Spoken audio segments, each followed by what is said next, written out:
They'll lock it in. For him, we expect could, of course, be flexed, but we actually haven't seen it played in any other role, but Steel having it once in the jungle for DFM. Yeah, it's expectations are that this is for Tol2. Yeah. You know, obviously, as a champion, it can be flexed, but Loud, they're saying, why fix what isn't broken? Aphelios, Maokai going to be the lock-in for them. Obviously, already a very strong team fighting core, and it's something that, well, Root is going to be more than happy to get his hands on. I think it is his most played champion so far this year. It's something that he has a lot of success on, and we've seen how proficient he is at the champion as well. Wouldn't be surprised to see the Tahm Kench already locked in for them as well, but it depends, because Loud may say, you know what? We actually don't need to provide that much peel when we are playing this front-to-back composition. It's fine, so they can actually just lock in their mid. They could lock in an answer into the expected Gragas top if they wanted to as well. They've showcased that they can be quite flexible with their support option. You can see DFM realizing perhaps jungle was a little bit of an issue in game one. Picking the Viego, if he gets resets in a fight, can absolutely take over the game, of course, and gives you a little bit more flexibility coming into the later portion of the game than in Nidalee just chucking spears across the wall and hoping something sticks. The Thresh I would love from Loud, because it gives you not only usual disengage and a bit of pick potential, but it gives you extra disengage when you're against a Gragas. Something like a Tahm Kench could be knocked in with the explosive cask, and then who cares if you devour your Aphelios who's still in the middle of the enemy team. Whereas with a Thresh, you can stand that little bit further back, and you always have the Lantern for the extra added safety. I was about to say, I wouldn't be surprised to see a Blitzcrank in the Tahm Kench ban. Yep. With Lawless already removed, I think Tahm Kench, especially into this composition, could be so good. The other thing we're thinking about is a Braum.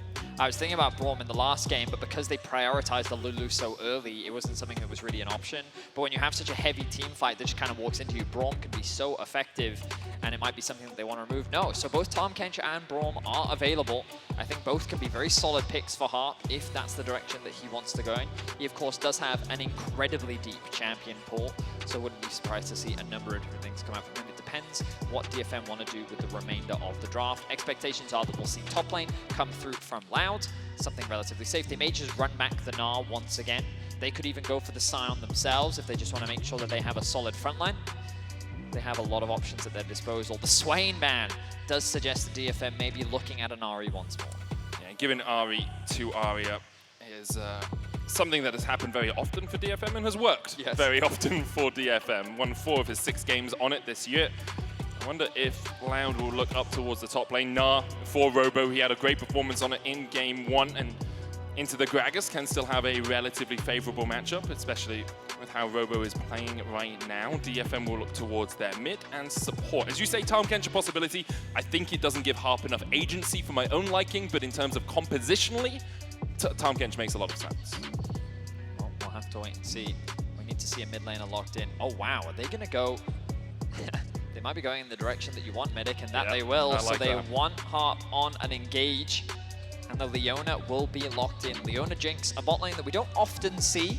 Obviously, one champion would prefer to scale, wait a little bit longer, whereas the other one wants to be a little bit more aggressive in lane. But admittedly, Leona, while not the best at peeling for a Jinx, can offer a lot of teamfight tools. Personally, I'm a big fan of Sylas into Maokai. I think that what we saw at Worlds, when Zeka specifically was using it as an answer into Maokai, like it proves how effective it can be to steal away the Maokai ultimate and have that tool available in teamfights. Immediately, Tinowns responding with Cassie of his own, a tried and true champion of his, something that he's used consistently throughout his career and often defaulted back onto should the situation arrive. You can see that the DFM fans are still present in the audience, even if the Loud fans are, to their name, louder.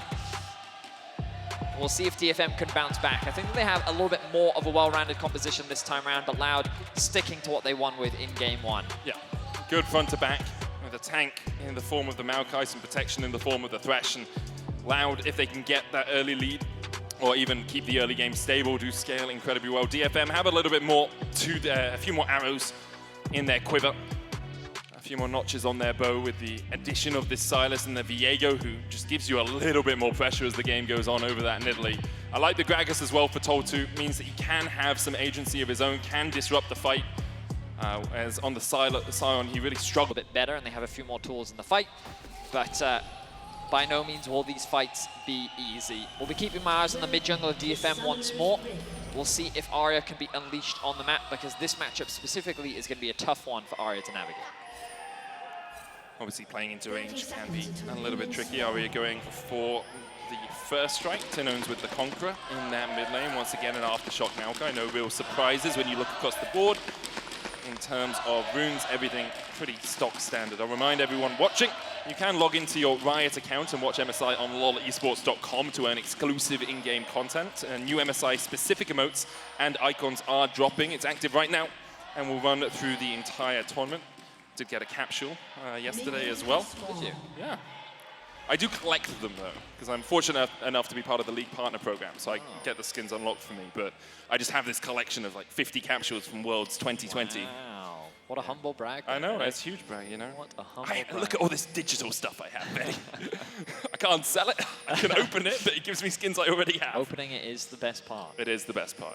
It's an enjoyable experience. And for the moment, Loud having an enjoyable Friday afternoon as they won Game 1 here against DFM. We'll see what DFM can do. Their early game in Game 1 was pretty strong. Like they were able to get that lead. They had about 1,000 gold. Obviously, it was mitigated by Loud. It's the... I mean, wait, sorry, were you saying DFM had a strong lead? Yeah, they got about 1,000 gold ahead. I mean, they found a gank. Yeah, that's a strong, in my opinion, if you have a kill and the enemy team doesn't have a kill, you have a gold lead, that's a strong I mean, yeah, I think that this game, they have more options to find ganks, and mainly because Harp is on an engage. True. Aria does also have some setup in lane. I think the top lane just needs to be left alone once again. This is a very bot side focused draft once more. Tol2, though, going to be feeling very confident on a pick that he knows is comfortable for him. This could be a good trade for him. Yeah, looks for the damage onto Robo. Robo trying to build up that Mega Gnar. Gets the wallop off, but Tol2 can continue to chase him down. Robo won't invest the flash. Heals up with that potion, the Doran shield as well, ticking him over. And now Croc can look up here. Kill him. Okay, maybe not. I thought that if he had W into flash, E, auto, could have been enough to get a kill. Only level 2 though, so QE was his Yeah, his didn't choice. realize that he started with the Q, so not bad there. Croc, though, hovering around. Now Tol2 hits the level 3. Now he's definitely he's within kill range, and I think Croc is looking to try and take advantage of this if Tol2 does commit the flash. Robo gets to level 3 as well. Looks for the boomerang, gets a bit of damage down. The cask out, of course, this ward. Yeah. The chat will be spamming -1 now. Sorry, Tol2, nothing you can do about it. But a full clear coming out from Steel. They have no information as to where Croc started, but Steel, unbeknownst to him, is already building a bit of an advantage. The bot lane does have the shove, and Tinowns proving why this matchup can be quite challenging. I was kind of expecting Aria to maybe even start with a corrupting pot to mitigate some of that, but instead choosing not to. Steel now threatening a dive, and I think this does make a lot of sense. You've got to be careful, though, as Robo gets closer and closer to Mega. Low. But even with Mega, I still think that they have the ability to get the kill here. Steel just trying to buy time. Robo levels up, hits 4, 200 HP on him. HP is so low. Here they go. They're looking for the dive. Flash E, there's the kill. Tol2 gets out. Steel secures it. I talked about how I thought that they were just going to leave the top side of the map alone, but they find a good kill. Now the hook comes through. Seros predicting the sidestep, maybe even the flash from Yutapon. But Yutapon holds his nerve, and no advantage is gained. So DFM once again find first blood, but they find it in the top side of the map. And part of the safety for that gank for DFM, because they did spend a little bit of time up there, is the vision they had. They actually had a ward on Croc's blue buff, so they knew he was working his way down towards that bottom side. Croc has yet to clear out his wolves, his gromp, or his blue. Instead, prioritizing getting these razor beaks. Crocs as well have spawned, and then after this clear, he can path down through bot and perhaps look for a possible gank on the Yutapon and Harp combination. That is what worked for Loud in Game 1, getting Root ahead, and Root showed that if you invest into him, he's very willing to be aggressive in these team fights later on. Certainly is. Root is a player that we'll have to keep our eyes on as the game continues. Right now, very even in CS. The bot lane has been very quiet, as to be expected. Robo losing his life, definitely not part of Cloud's early game plan, but a bit of a trade here. I don't think it's going to result in a huge amount, though. Keeping my eyes on Steel as he navigates his way into Fog of War in bot lane. They should have information, DFM. Oh, those wards actually timed out. Well, they should definitely know that. But with the wave pushing in, there is a big opportunity here. But you imagine that Loud wants to try and reset after clearing out these waves as well. So Steel is mainly here to look for an opportunity. Oh, was he not spotted? No. If you hug the wall just like that, you can get into that second bush. But you can see Root and Seos know that something may be happening. Zenith played from Harp, good. Flay away, Root stunned up though, the Lantern going down, but Root locked down. And Yutapon on the board, 2-0 now for DFM. The chain CC was clean from DFM. I believe it was the stun from Steel into the Q stun from Harp. So even though the Chompers couldn't connect, the CC duration was good. DFM find themselves another kill. This early game now is going very well for DFM.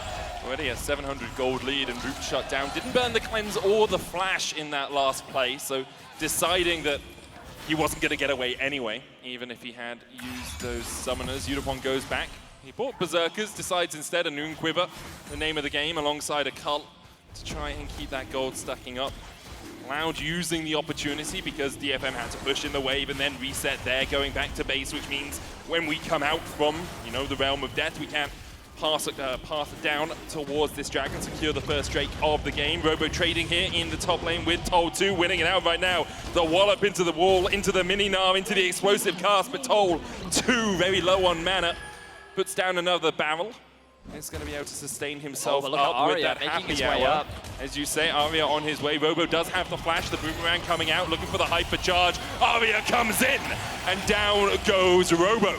A great roam from Aria. I was wondering why Tol2 was running up in the lane. I was like, shouldn't you be running away? But his whole plan was to cut off the options for Robo when it came to getting closer to the tower. He kind of forced him closer to the wall, which indirectly forced him closer to Aria, making it then easier to find that kill.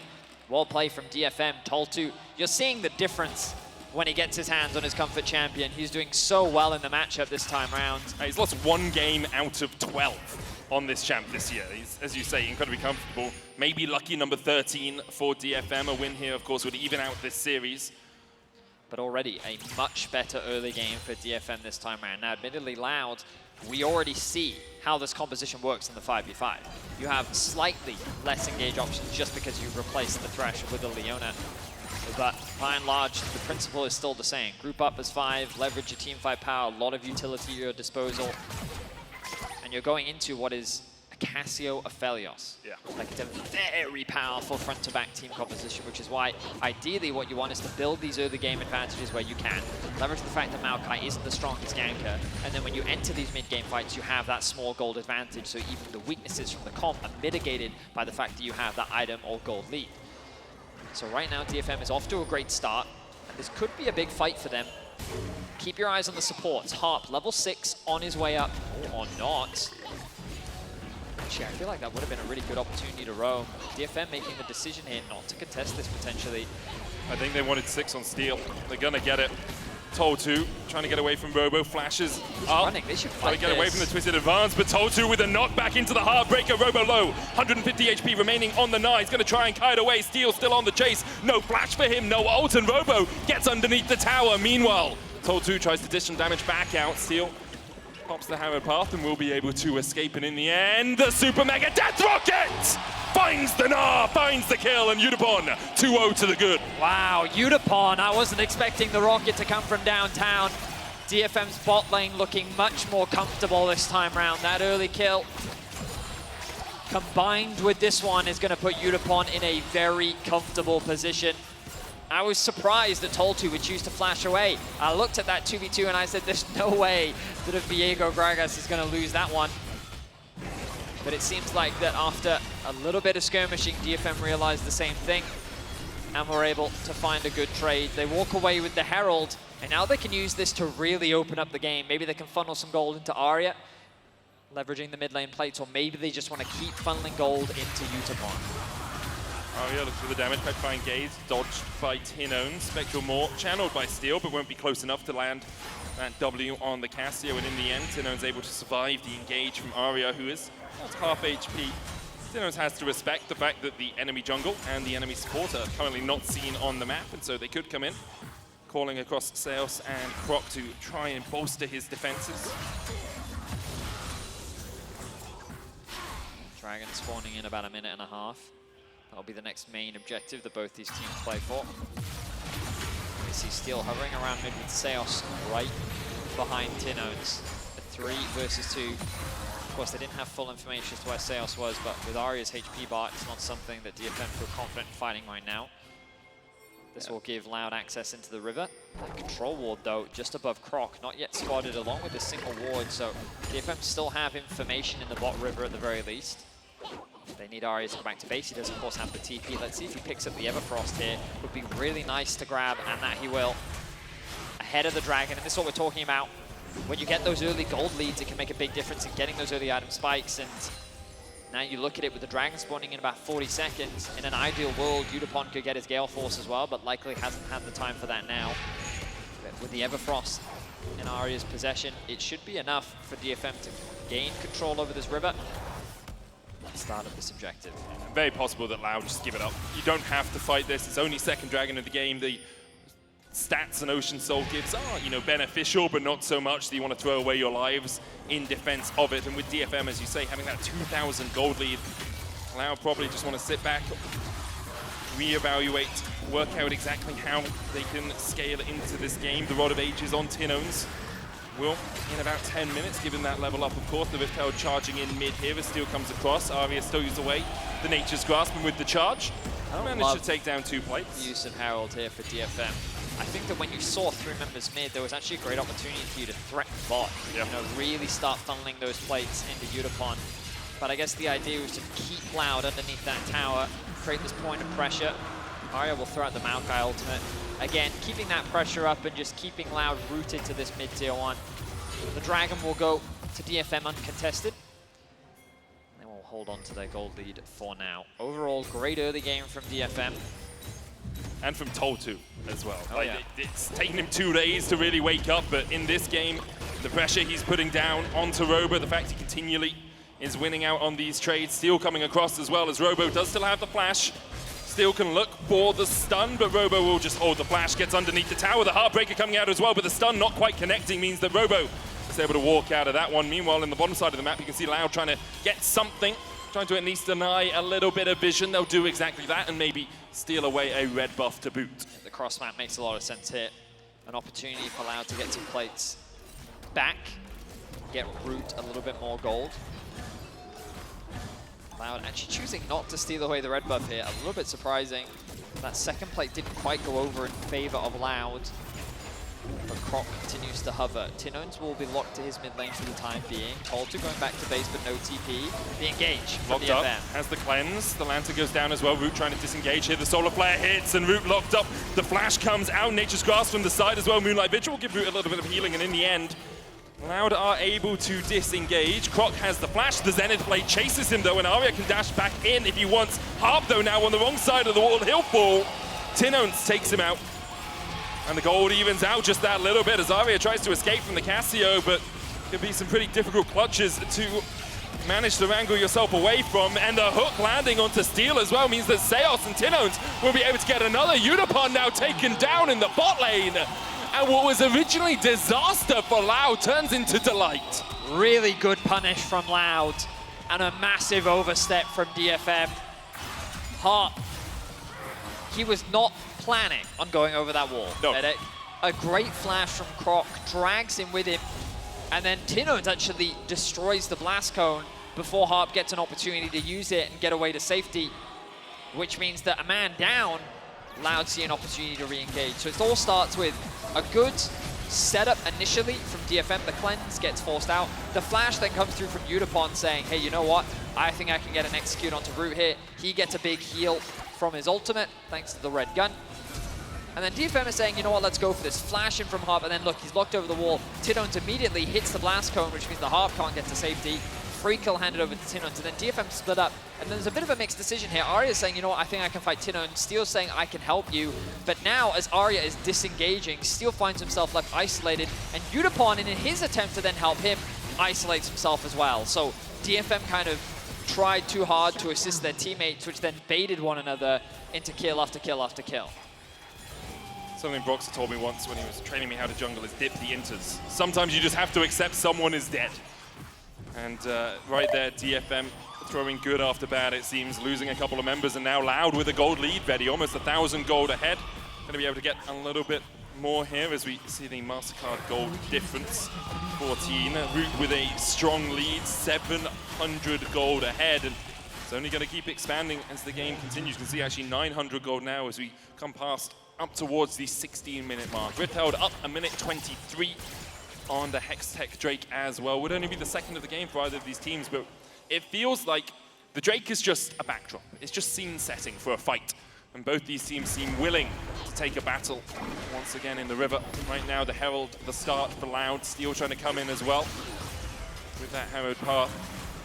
Be able to do a little bit. Harp coming across. It's going to be a fight, Medic. It is, but look at how separated DFM are. The question is, can Tol2 get onto the back line? Because that's a good position for the Gragas. The hook lands as Root puts some damage down across the wall. Nature's Glass coming out as well, and Harp and Yutapon still able to dodge away from that one, but Steel locked up towards the top side. The Heartbringer coming out, disengages Steel. Seos looking for another hit, hits onto Harp as Aria now stunned up down towards the top side of this fight as Harp is low. Meanwhile, the engage from Tinowns, he flashes forward, but already Root is down, and it's all on Tinowns to do what he can here, but Aria dashing around, Steel with a Heartbreaker gets one. Seos looking for the hook across the wall, but can't find it. Robo will fall as well, and in the end, it's DFM who come out on top. It's a one-team fight for DFM, and the AD carries from both sides were just obliterated.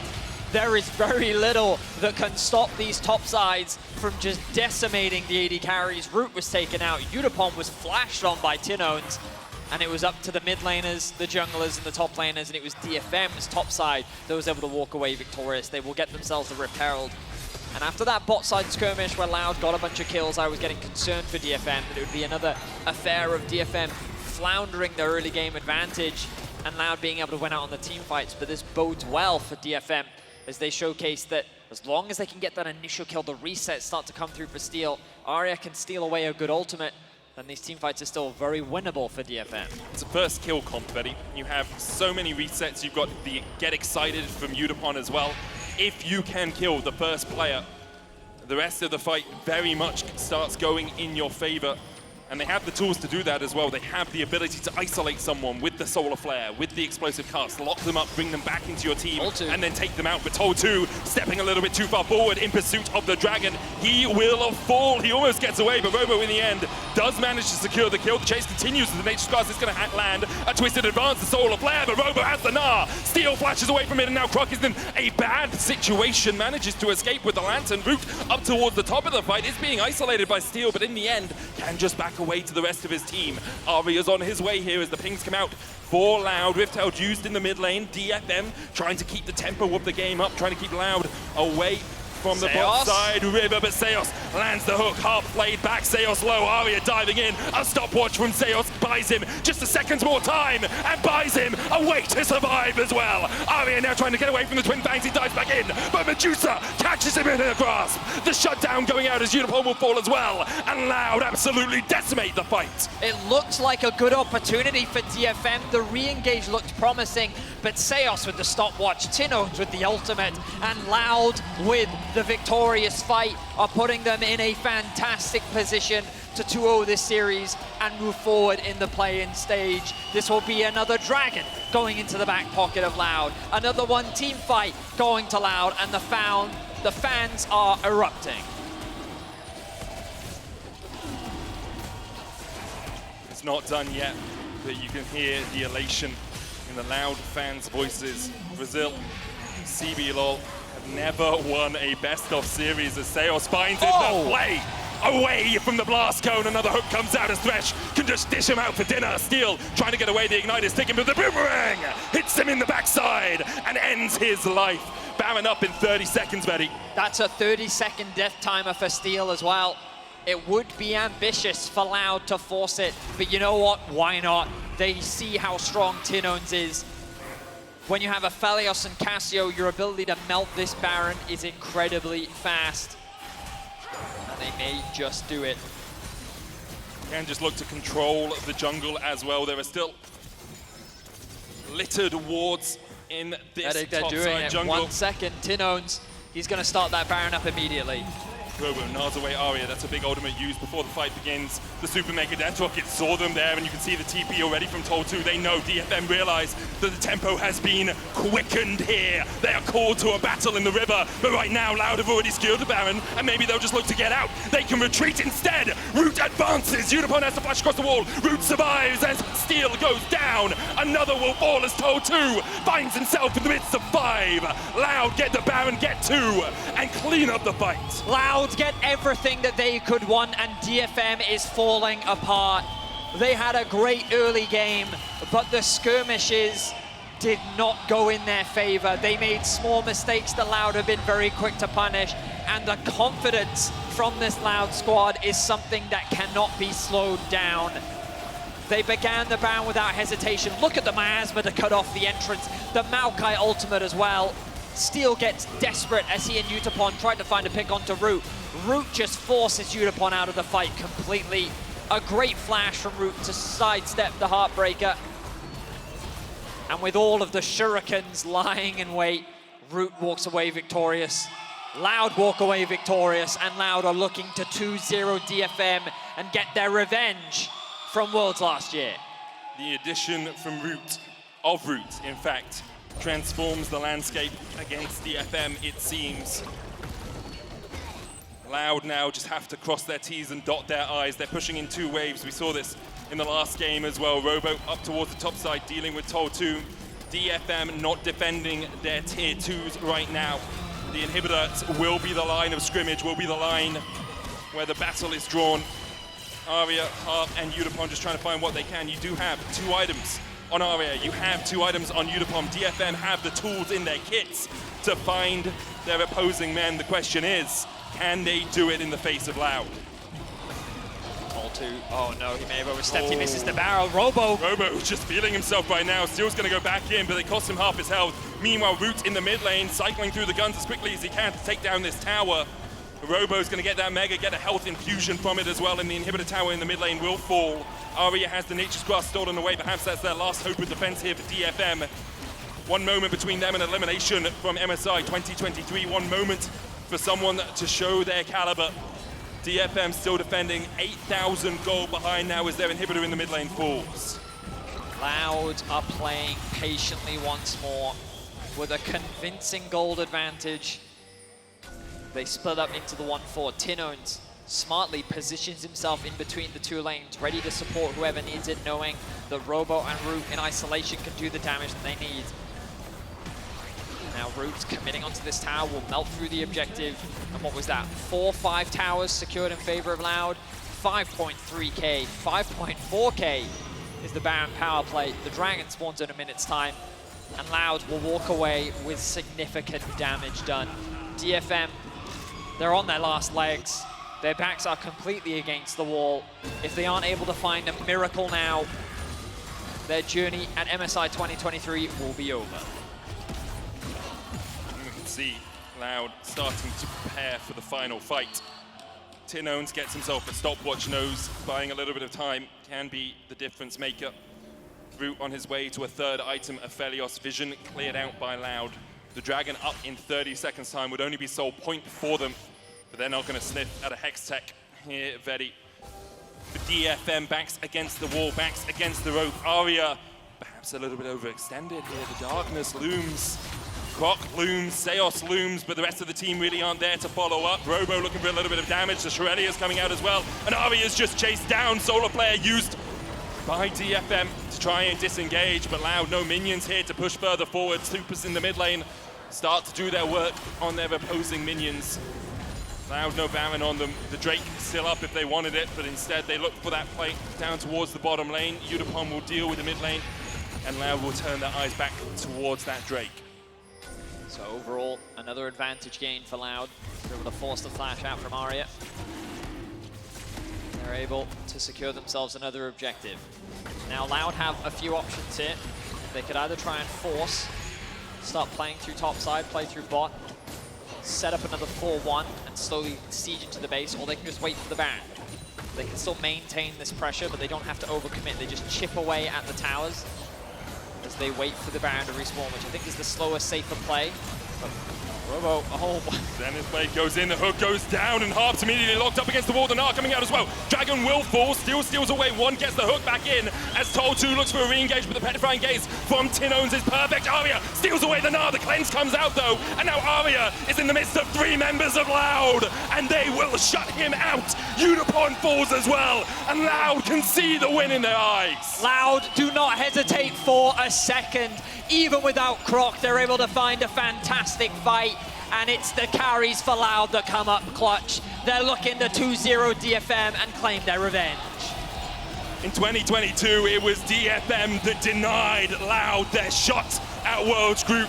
Well, it seems like revenge is a dish best served cold, as Loud will face PSG tomorrow. They want a little bit more. They don't want to let DFM get away unscathed, and in the end, they'll take the Nexus and make a date with destiny on the morrow. A 26-minute victory for Loud. 2 very convincing games. And what a performance. They came in with a very clear game plan. They executed it extremely well. And you can see the elation on the faces of the fans. But of course, one success means another's defeat. And heartbreak, of course, for DFM. An organization that is storied internationally. An organization that fought hard to get here, but they could not stand against the might and fury that was Loud today. Superb performance by Loud to secure the victory, and as you say, DFM incredibly decorated domestically, but just couldn't quite stand up to the challenge. A lot of credit